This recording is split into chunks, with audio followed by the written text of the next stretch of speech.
오늘 하나님 말씀 보겠습니다. 요한복음 1장 우리 29절로 34절 말씀 보겠습니다. 요한복음 1장 29절로 34절 교독하겠습니다.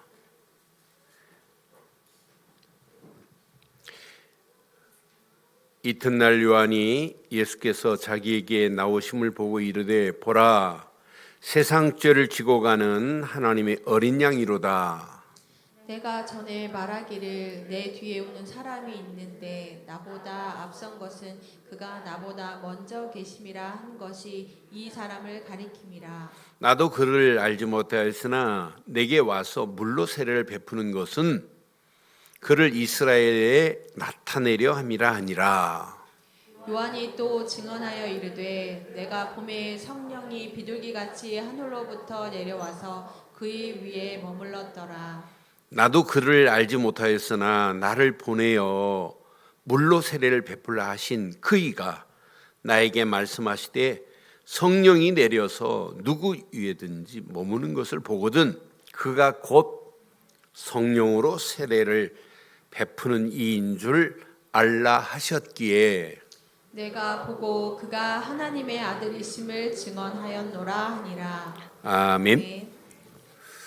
1965년도에 여기 청계산 밑에 20세밖에 안 됐던 유지열이라는 청년이 있었어요.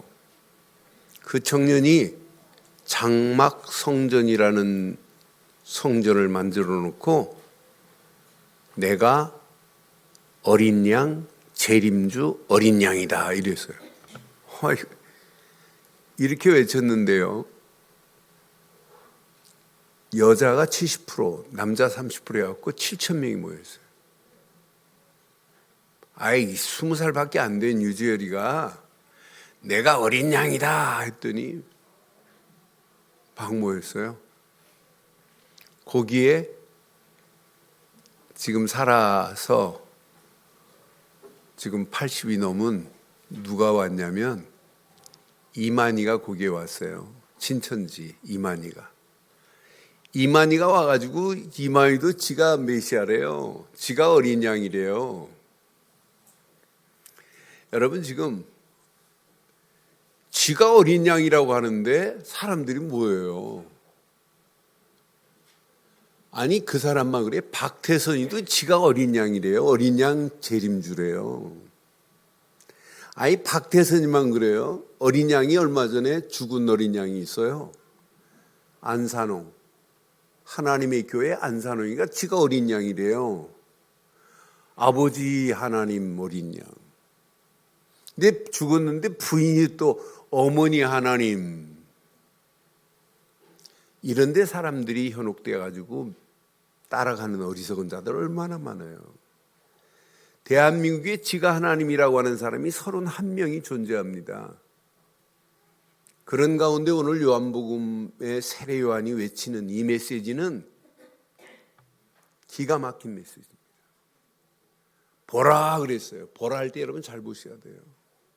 보라 세상 죄를 지고 가는 하나님의 어린 양이로다. 누구를 보고 지금 말씀한 거예요?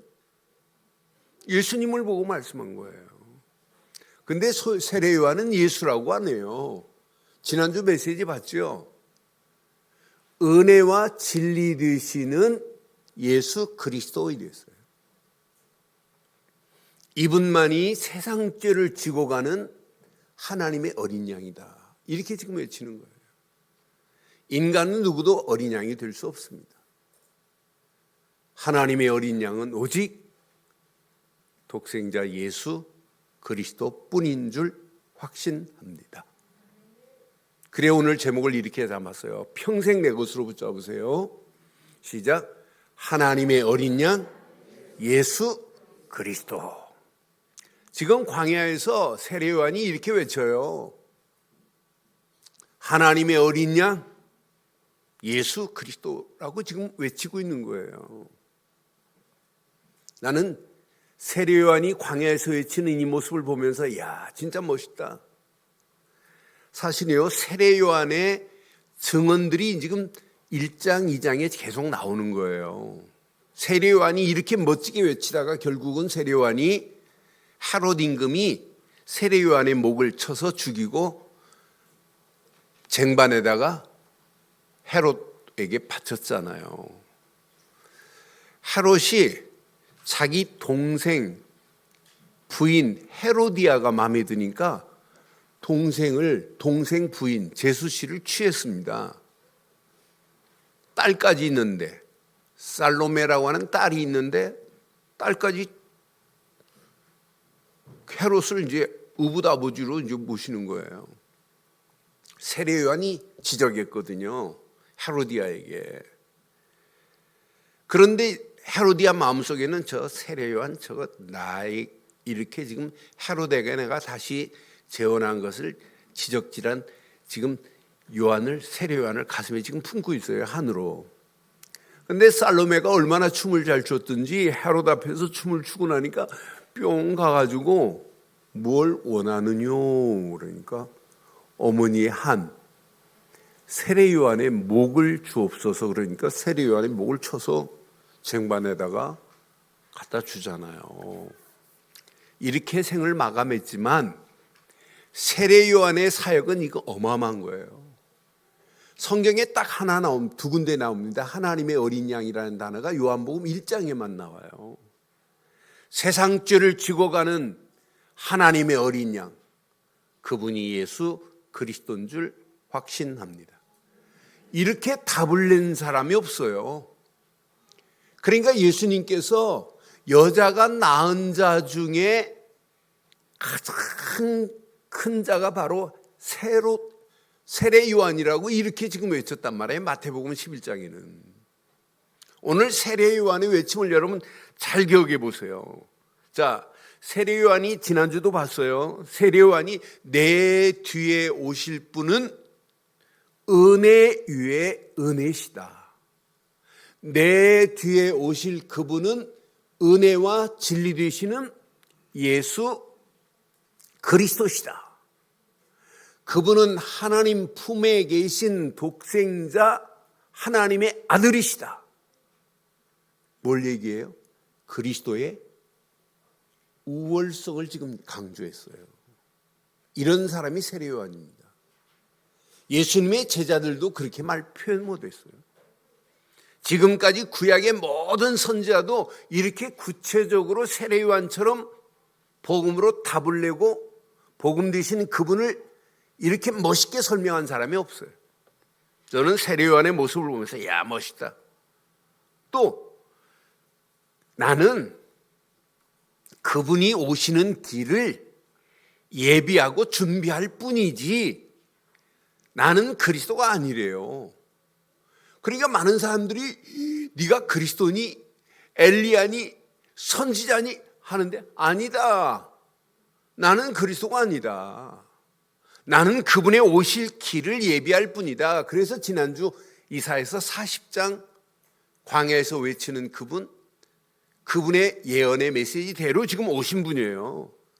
나는 물로 세례를 베풀지만 내 뒤에 오시는 분은 무엇으로? 성령으로 세례를 베풀 자시다 라고 분명히 말하잖아요. 어느 정도 세례요한이 예수님을 높이냐면 나는 그의 신발끈도 풀 만한 감당할 만한 자가 못 된다 그래요. 이스라엘 사람들은 샌들을 신고 다니잖아요. 그래서 부잣집들은 발 닦아주는 종이 있어요. 발을 씻어주는 세종로가 있어요. 그래서 신발끈도 풀어주고 매주는 종이 있어요. 그런데 세례요한이 나는 예수님의 신발끈을 풀 자격도 없다고 표현하는 사람이 세례요한입니다. 나는 감당도 못할 자다. 그러면서 지금 누구를 높여요? 그분을 높이는 거예요. 그러면서 보라, 세상 죄를 지고 가는 하나님의 어린 양이로다. 그런데 봐요, 예수님이 세례 받으실 때 예수님이 육신의 몸을 입고 오셨기 때문에 예수님도 세례를 받으셔야 돼요. 이스라엘에게 예수님이 신성과 인성을 겸하신 분이기 때문에 세례요한테 세례를 받을 때 성령이 비둘기같이 임했잖아요. 근데 벌써 세례요한은 알아요. 아, 세례를 베풀 때 성령이 임할 그가 바로 그다라고 하는 사실을 알아요. 그러면서 하늘의 음성이 들렸잖아요. 내 사랑하는 아들이라, 이렇게 하늘에서 음성이 들릴 정도로 예수님이 바로 그리스도라는 사실을 알고 오늘 외치는 거예요. 보라, 세상 죄를 지고 가는 하나님의 어린 양이로다. 그러면서 34절에 보니까 분명히 이분이 누구래요?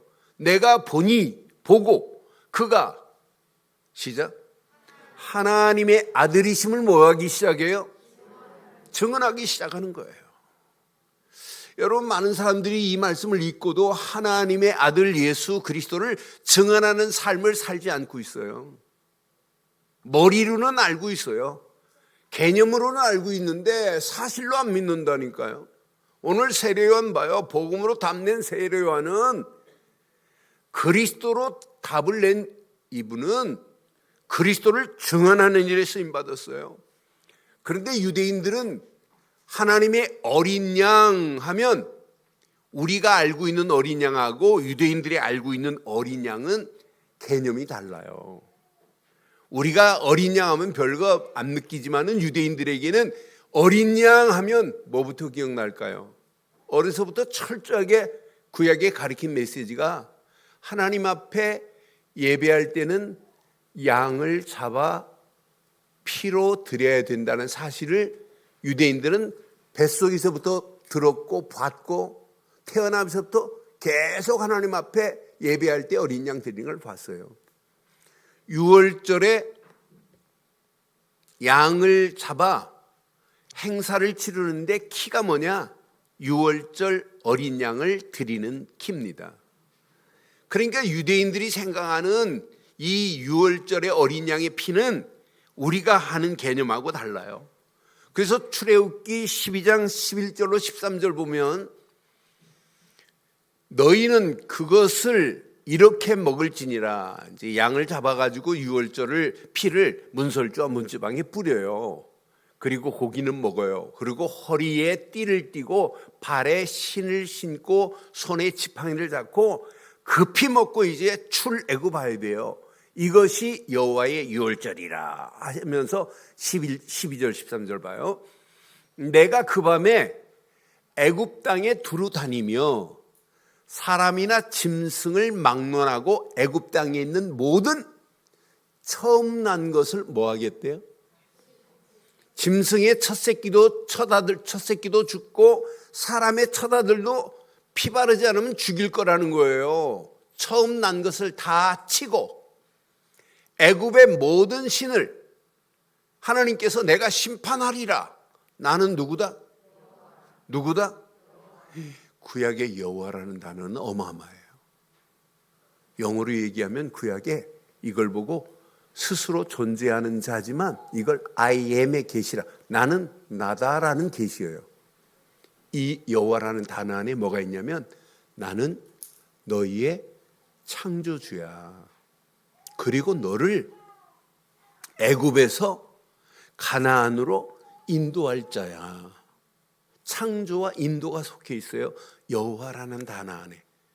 그러니까 하나님께서 애굽의 모든 신들을 내가 심판할 거야. 나는 누구다? 하나님께서 이렇게 말씀하네요. 너를 창조하신 나는 너희를 인도해 낼 거야 라고 하는 단어가 여기 숨어 있어요. 13절 보세요. 내가 애굽 땅을 칠 때에 그 피가 너희가 사는 집에 있어서 너희를 위하여 뭐가 될 거래요? 표적이 될지라. 내가 그 피를 볼 때에 너희를 넘어가는데 그 피 바른 집에는 뭐가? 첫 아들 안 죽어요. 짐승의 첫 새끼도 안 죽습니다.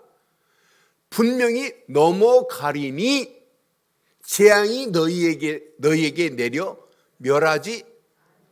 재앙이 내리는데 피 바른 집에는 재앙이 안 내린다니까요. 유월절 어린 양의 가치를 유대인들은 우리가 아는 거하고 달라요.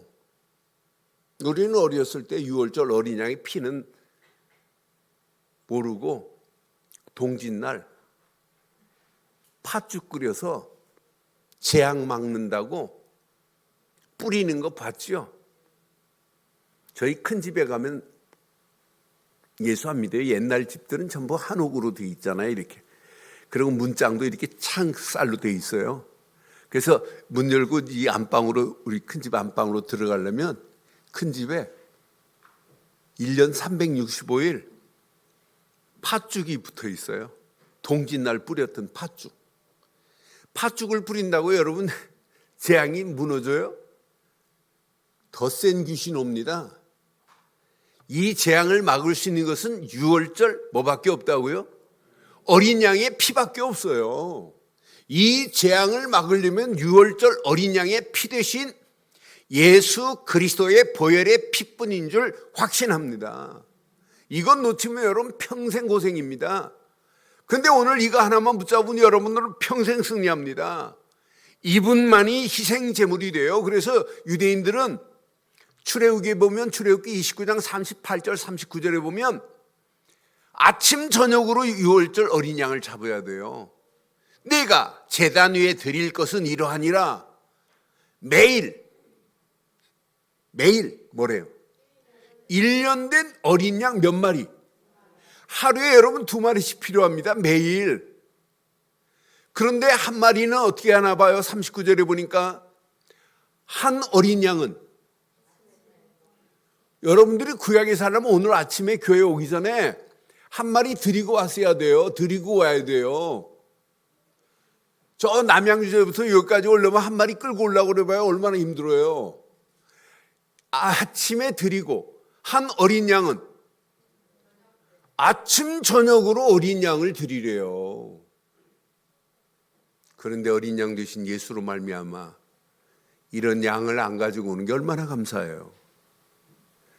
여러분, 예수님의 어린 양 되시는 예수님의 보혈의 피가 아니었다면 우리는 아침 저녁으로 양 한 마리씩 드려야 돼요. 대신 아침에 눈 딱 뜨는 순간에 주는 그리스도시요 살아계신 하나님의 아들심을 믿습니다는 믿음의 고백을 하고 산다. 승리입니다. 저녁에 모든 걸 마무리하고 조용히 깊이 기도하면서 주는 그리스도시요 살아계신 하나님의 아들을 믿는 믿음 안에서 오늘도 승리케 하심을 감사합니다. 아침 저녁으로, 이 말은 시작부터 끝까지 유월절 어린 양의 피 대신 예수를 그리스도로 믿지 않으면 안 된다고 하는 걸 우리에게 지금 교훈하고 있는 거 아니에요? 그리스도 없는 인생이 어떻게 행복해요? 절대 행복할 수 없습니다. 그래서 레위기에서는 철저히 5가지 제사 중에 번제로 하나님께 드리되 피를 뿌려야 되고 가죽을 벗겨야 되고 내장을 태워야 되고 각을 떠서 하나님 앞에 완전히 사라져야 돼요. 나라고 하는 자신이 없어져야 돼요. 예수님이 나를 위하여 십자가에서 물과 피를 다 쏟았기 때문에, 그래서 구약의 모든 메시지, 곧 구약의 예언의 메시아가 곧 그리스도로 오셨다는 사실을 오늘 우리에게 지금 말씀하는 거예요. 이것을 정확하게 바르게 표현한 성경 중에 히브리서가, 히브리 기자가 이걸 너무너무 정확하게 말했어요. 히브리서 9장 11절 12절에 보니까 그리스도께서 장래 좋은 일에 누구시라고요? 대제사장으로 오사 손으로 지치 아니한 곧 이 창조에 속하지 아니한 더 크고 온전한 장막으로 말미암아 염소와 송아지 피로 하지 아니하고, 구약에는 염소나 송아지나 양 비둘기 피로 드려야 되는데 오직 뭘로? 자기의 피로 영원한 속죄를 이루사 단번에 성소에 들어갈 수 있는 길을 내주신 건 맞지요? 예수님의 보혈의 피가 아니면 어떻게 하나님 만나는 길을 내고 죄 문제를 어떻게 해결해요?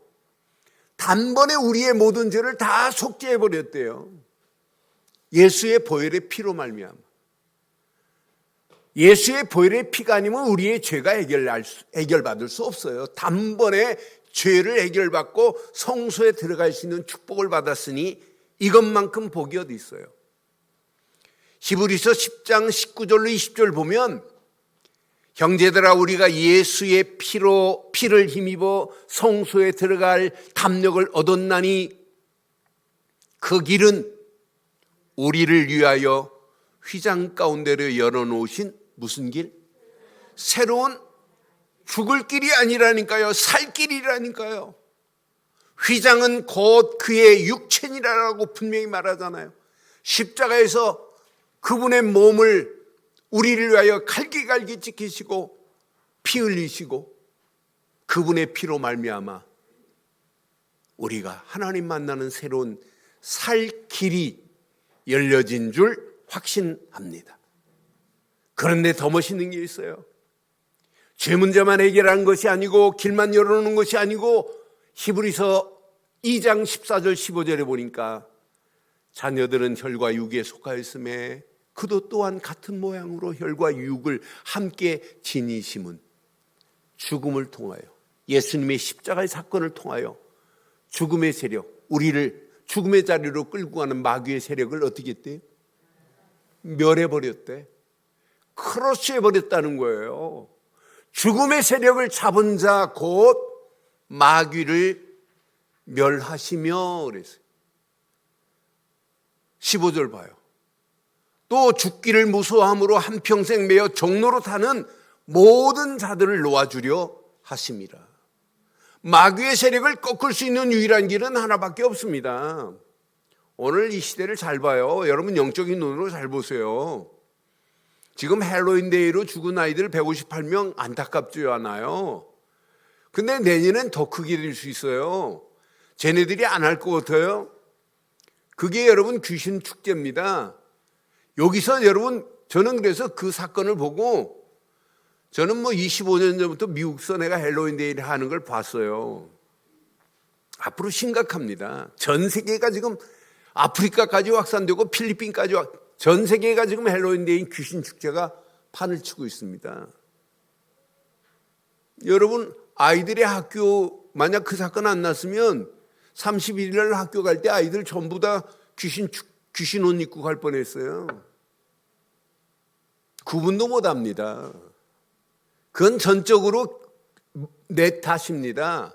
우리가 복음 안 전했기 때문에 정확한 복음 전하지 아니하가 구분도 못해요. 정부도 구분 못해요. 이렇게 잘못된 문화가 온 땅을 지배하고 있는데도 지금 분간도 못하고 여기에 휩쓸려 가고 있는 현실을 잘 보세요. 잘못된 길로 가고 있는데도 구분을 지금 못하는 이런 가운데 있어요. 그런데 오늘 봐요. 하나님의 어린 양, 그분만이 예수 그리스도인 줄 확신합니다. 이 부분을 알아듣는 자가 있어요. 오늘 본문 지나서 35절로 37절에 보니까 이튿날 요한이 자기 제자 중 두 사람과 함께 섰다가 예수가 건의심을 보고 말하되 뭐라고 그래요? 보라. 이 두 군데만 하나님의 어린 양으로 나와요. 29절과 36절에 보라 하나님의 어린 양이로다 이렇게 말했어요. 그때 37절에 두 제자가 그 말을 듣고 예수를 따르지요. 40절로 보니까 요한이 말을 듣고 예수를 따르는 그 두 사람 중 하나는 시몬 베드로의 형제 누구예요? 안드레입니다. 안드레가 예수님을 따라가요. 자, 40절에 보니까 그가 먼저 자기 형제 시몬을 찾아가서 말합니다. 시작. 우리가 메시아를 만났다 하고 그러죠. 메시아를 번역하면 뭐라고요? 우리가 그리스도를 만났다 하고 지금 안드레가 시몬에게 지금 말하는 거예요. 그때 봐요. 이렇게 준비된 사람. 이제 시몬을 데리고 안드레가 예수께 지금 옵니다. 예수께서 보고 이르되 네가 요한의 아들 시몬이니 장차 시몬이라 하지 말고 뭐라고 하래요? 게바라 하리라 하시니 게바를 번역하면 뭐래요? 베드로라. 베드로라는 뜻이 뭘까요? 반석이사 이 말이에요. 그러니까 베드로의 이름이, 오늘 시몬이라는 이름이 베드로로 바뀌어져요. 이렇게 준비된 제자들이 있어요. 준비된 제자들이 예수께 지금 나와서 예수님을 따라가는 제자가 있어요. 요한의 증언이 이렇습니다. 여러분이 오늘 이 하나님의 어린 양 되신 예수를 증언하면 여러분을 통하여 지금 준비된 자 있다니까요. 야, 정말 맞다. 예수만이 그리스도시다. 이 안에 모든 것 다 들어있다. 저는 확신합니다. 우리 교회에서 지금 새벽기도 한 5, 6개월 정도 하신 분이 장로님께서 계속 말해요. 예수님은 그리스도라고. 예수님은 그리스도라고. 이걸 말해요. 그런데 어떤 분 한 분은 그걸 듣고는, 장로님의 간증 듣고는 충격받았어요. 야, 예수는. 자기가 천주교 다니다가 어떤 문제 때문에 어느 교회 가서 1년 동안 성경 공부를 했는데도, 아주 큰 교회에서 성경 공부 1년 동안 했는데도 정리가 안 되고 몇 년 신앙생활 했는데 정리가 안 됐어요. 그런데 그 장로님의 이야기를 듣고는 예수님은 그리스도라고. 그러면서 새벽기도 지금 4주째 지금 나오고 계세요. 그런데 이분이 목욕탕에서 누구하고 또 이렇게 얘기하는데 옆에 사람이 그 교회가 어느 교회하고 듣고는 이분이 나왔어요.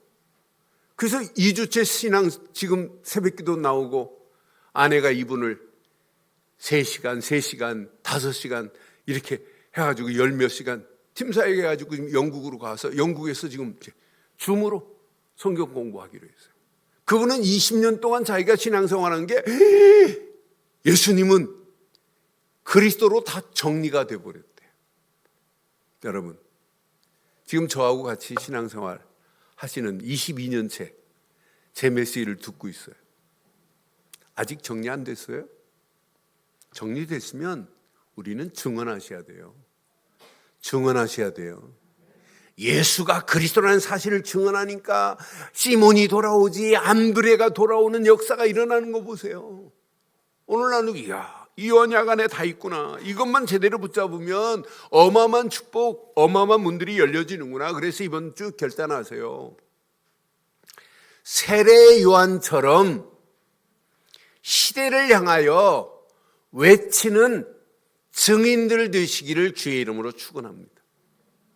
그래서 결단하세요. 세례 요한처럼 시대를 향하여 외치는 증인이다. 이렇게 외치세요. 누구시라고요? 시작. 세례 요한처럼 시대를 향하여 외치는 뭐 되자? 이게 사는 길입니다. 여러분, 이게 이 시대의 최고의 축복받는 길입니다. 지금 교회 다니는 사람 많아요. 나는 교인이다, 문형만 가지고 라벨만 붙인 자들 많아요. 우리 성도들은 그런 라벨 붙인 자 되지 마시고 진짜 세례 요한처럼 시대를 향하여 외치는 증인으로 살기를 주의 이름으로 축원합니다. 오늘 저는 세례 요한이 복음으로 담는 모습을 보면서, 야, 복음으로 담는 세례 요한이 나의 모델이다. 세례 요한이 나의 영적 모델이다. 세례 요한은 정확한 복음을 지금 알고 있어요. 보라, 세상 죄를 지고 가는 하나님의 어린 양, 그분은 바로 예수 그리스도다. 너무너무 정확하게 알고 있잖아요. 은혜와 진리 되시는 예수 그리스도 너무너무 정확하게 알고 있잖아요. 복음으로 완전 답을 냈습니다. 세례 요한은 알아요. 어린 양 되시는 그분이 아니면 하나님 만나는 길이 없다는 걸 알아요. 세례 요한은 압니다. 어린 양 되시는 예수 그리스도가 아니면 죄의 세방을 받을 수 없다는 사실을 지금 알고 있어요. 세례 요한은 압니다. 어린 양 되시는 예수 그리스도가 아니면 마귀의 머리를 깨고 건진받을 수 없구나. 어린 양 되시는 예수를 그리스도를 믿지 않고는 안 되는구나는 걸 알아요. 여기에 답낸 거예요. 저와 여러분들은 믿는 자 정도가 아니라 믿고 답을 내서 증인으로 살기를 주의 이름으로 축원합니다. 이게 하나님이 원하는 거 아니에요? 아, 이거 안 하려면 난 목사 그만둬야 돼요. 그렇잖아요.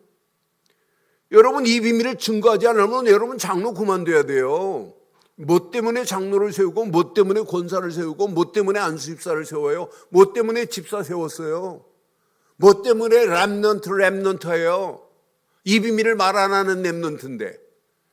그러니까 여러분 가슴에 잘 새기세요. 세례 요한은 오늘 완전 답을 내고 소리를 외쳤잖아요. 광야에서 외치잖아요. 광야에서 외치는 세례 요한의 소리를 한번 들어보세요. 보통 소리가 아니에요. 세례 요한이 광야에서 이걸 외치는데 많은 백성들이 따릅니다. 따르는 자들이 지금 뭐라고 그래요? 19절로 21절 보니까 따르는 자들이 19절 보니까 자, 유대인들이 예루살렘에서 대상과 레위 사람들을 요한에게 보내어 내가 누구냐 물을 때 요한이 증언하여 네가 누구야 이렇게. 그래서 많은 사람들이 네가 그리스도냐, 네가 엘리야냐, 네가 선지자냐 막 이러는 거예요. 그러니까 또 물어요. 지금 그 다음 절 보니까 요한이 드러내어 말하고 숨기지 아니하니 드러내는 말이니 나는 그리스도가 아니라 한데. 21절 봐봐요. 또 물어요. 그러면 누구냐? 네가 엘리야냐? 나는 아니다. 또 묻습니다. 네가 선지자냐? 대답하되 아니다 그러잖아요. 아니 광야에서 지금 세례 요한이 외치는데 네가 그리스도냐? 요즘은 내가 듣지 못하는데 한동안 우리 성도 여자 집사님들, 권사님들 현장에서 복음 전하면 어느 교회 전도사님이세요? 이런 소리를 들었는데 요즘은 통 들리지 않읍니다.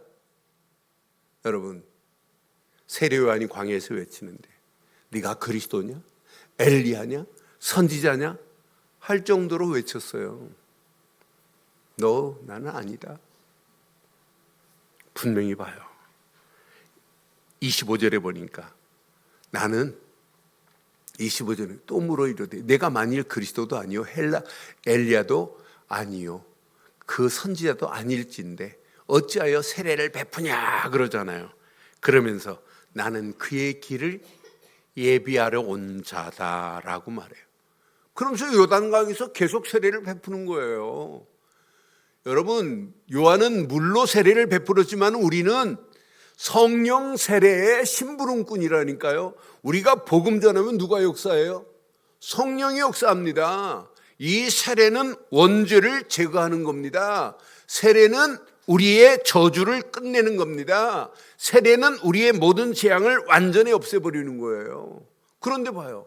오늘 잘 기억하셔야 돼요. 마태복음 11장 11절 내 것으로 붙잡으세요. 오늘 이 안에 어마어마한 축복이 다 들어있어요. 내가 진실로 너희에게 말하노니 여자가 낳은 자 중에 세례 요한보다 큰 자가 일어남이. 그럼 예수님 지금까지 이 말씀하실 때까지 지금까지 여자가 낳은 자 중에 세례 요한처럼 큰 자가 일어남이 없다 이 말은 세례 요한처럼 나에 대해서 제대로 안 사람이 없다.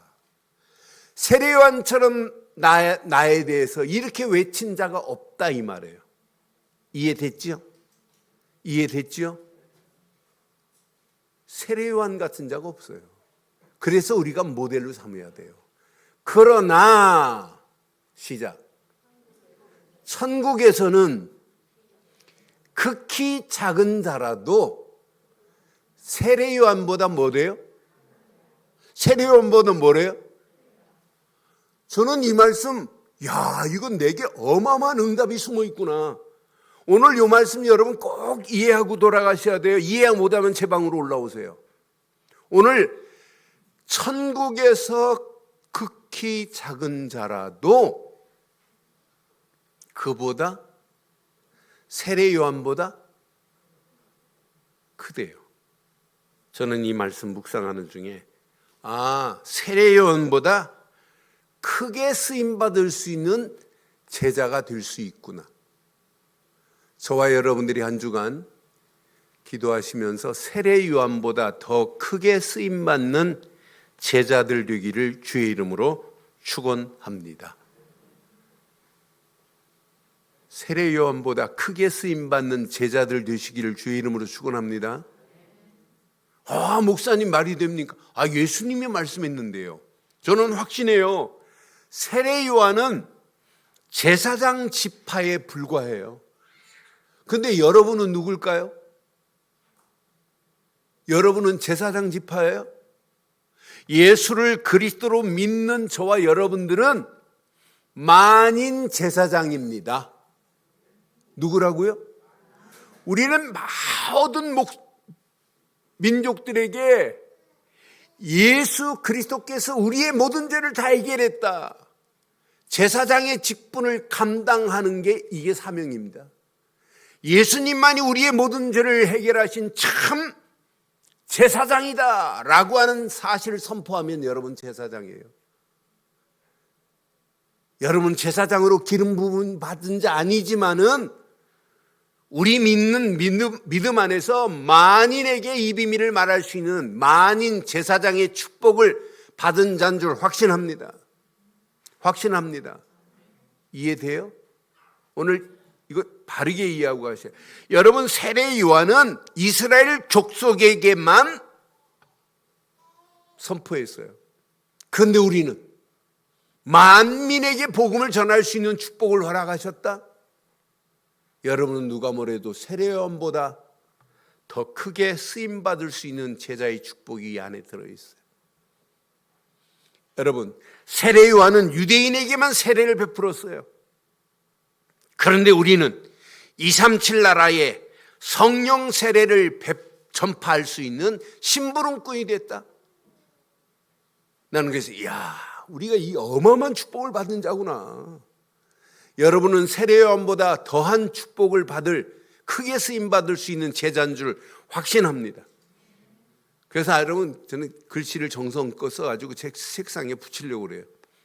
세례 요한보다 크게 쓰임 받을 수 있는 전도자 김완식 예수 제자 이렇게. 여러분들은 세례 요한보다 더 크게 쓰임 받는 제자 되기를 바랍니다. 분명히 봐요. 제사장이 있지만은 제사장 지파였지만은 우리는 만인 제사장의 축복을 받은 자요. 이스라엘에게만 전했지만은 만민에게 복음을 전할 수 있는 축복을 받은 자요. 우리가 지금 만민에게 복음 전하고 있잖아요. 저는 SNS 통해 가지고 메신저를 통해 가지고 6개월 전에 만난 그 아이가 복음을 외치는 모습 보고 너무너무 감사하고, 지난 주간도 그 아이가 지금 그 교회를 양철로 이렇게 해가지고 해놓고 뭐 시멘트도 막 현찮게 하길래, 야, 너 그거 지금 뭐 공사를 그렇게 하면 되냐고 하다가 너 얼마 필요한데? 그랬더니 걔네들 루피로 뭐 26만 루피 계산해 보니까 약 300만 원 가까이 되더라. 한 집사님 부부가 그 말씀 듣고 보내줬어요. 너무 고마워가지고, 목사님 정말 복음만을 위해서 우리 교회 이름이 킹덤 처치입니다. 진짜 복음 전하겠습니다. 이것 때문에. 그래 내가 늘 그래요. 너하고 나하고 복음 아니면 만날 필요도 없어. 근데 이렇게 연결되는 거 봐요.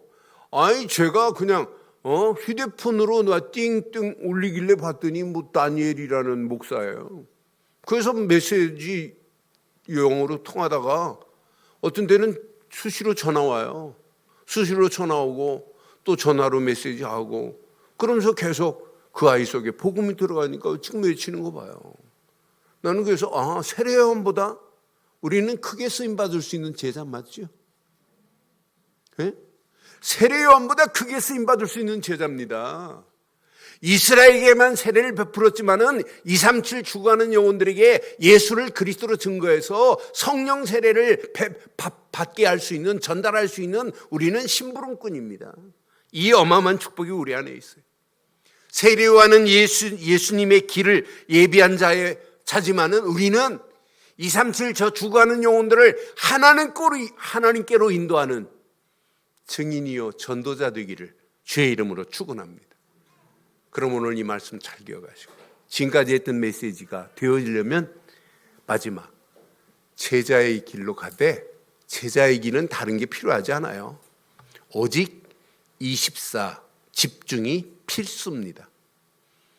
제자의 길은 오직 24가 필수입니다. 24 집중해 보세요. 오직 24 그리스도께만 집중해 보세요. 성삼위 하나님이 함께 하시죠. 우리는 24 그리스도께 집중하는 자는 예배, 말씀을 통해서 하나님이 주시는 말씀을 붙잡고 기도하는데 우리에게 25 유일성의 응답이 오기 시작해요. 생각지도 않은 응답이 와요. 계산도 안 했는데 응답이 오는 역사, 그게 유일성의 응답이에요. 누구도 빼앗아갈 수 없는 응답이 우리에게 임하여요. 이때 보좌의 능력이, 시공간을 초월하는 하나님의 역사하심이, 어둠이 아무리 짙어다 할지라도 빛으로 우리를 인도하실 줄 확신합니다. 이 맛을 보면 영원한 재창조의 작품이 나옵니다. 야, 이 안에 있구나. 이걸 가지고 움직여 보세요. 시대가 보입니다. 영적 대혼란의 시대, 개인밖에 모르는 이기주의적인 시대, 정신병도로 바뀌어지는 이 시대, 우리는 답을 줄 수 있잖아요. 결론 내리겠습니다. 평생 가슴에 새기시되 복음의 플랫폼이 내 자신이 돼야 돼요. 그래서 복음의 플랫폼을 만들자. 내가 하는 사업도 복음의 플랫폼으로 다른 사람에게 답을 줄 수 있을 정도로 만들어지는 사람은 성공이에요. 실컷 사람하고 일하고 돈은 버는데 영적인 답을 못 준다. 그 사람은 성공할 수 없어요. 한계가 옵니다. 두 번째, 가슴에 새기세요. 기도에 파수망대를 세우세요. 열심히 하지 마시고 진짜 기도하세요. 하나님의 성령이 인도하시는 맛을 봐야 돼요. 이 언약 붙잡고 늘 하나님과 소통하세요. 소통하면 할 일이 보일 겁니다. 지금 많은 사람들이 이 시대가 사람과 사람의 소통이 단절되는 시대예요. 저는 오늘 아침에 휴대폰을 안 가지고 교회 오면서 야, 지금 핸드폰 분리 불안증이라는 병이 생겼어요. 아이들이 핸드폰이 없으면 불안하고 집중이 안 되고 산만해요. 그러니까 아이가 학교에 휴대폰을 안 가지고 가면 선생님이 암만 가르쳐도 그 강의가 안 들어온대요. 휴대폰이 사람과 사람의 소통은 안 되는데 휴대폰과 내가 떨어지면 안 되는, 그래서 그 병명이 뭐냐면 노모포비아라고. 포비아라는 말은 공포증이거든요. 노모는 노 모바일 폰 포비아라는 줄여서 노모포비아라는 병이 있더라고요. 여러분, 지금 이 시대가 그래요. 하나님과 단절되고 소통 안 되는 것은 감각이 없어요. 그런데 눈에 보이는 휴대폰이 없으면 막 사람들이 불안해요. 그래서 여러분, 휴대폰 휴식을 주세요. 휴대폰도 휴식을 줘야 돼요. 그래서 저도 책상에 앉아서 지금부터 휴대폰 안 보고 책 볼 때 휴식을 줘요. 오늘도 제가 휴대폰 휴식을 주려고 집에 주차장에서 금방 알아가지고 올라갈까 하다가 그냥 말았어요. 그럼 내 초원이한테 야, 초원아, 저기 휴대폰 좀 가지고 와. 내가 불어 전화 안 했어요. 근데 휴대폰을 찾아, 휴대폰을 입구에다 놓고 왔으니까 휴대폰을 가져왔더라고요. 그런데 휴대폰과는 떨어지면 막 불안해하는데 하나님과 떨어진 건 불안하지 않는 시대에서 우리가 살고 있다니까요. 그래서 늘 하나님과 소통해 보세요. 그런 많은 사람과 영적인 길이 보이고 전도로 그들을 하나님께로 인도하는 역사가 일어나요. 그래서 평생 전도의 안테나를 세우고 승리하는 저와 여러분들 되시기를 주의 이름으로 축원합니다.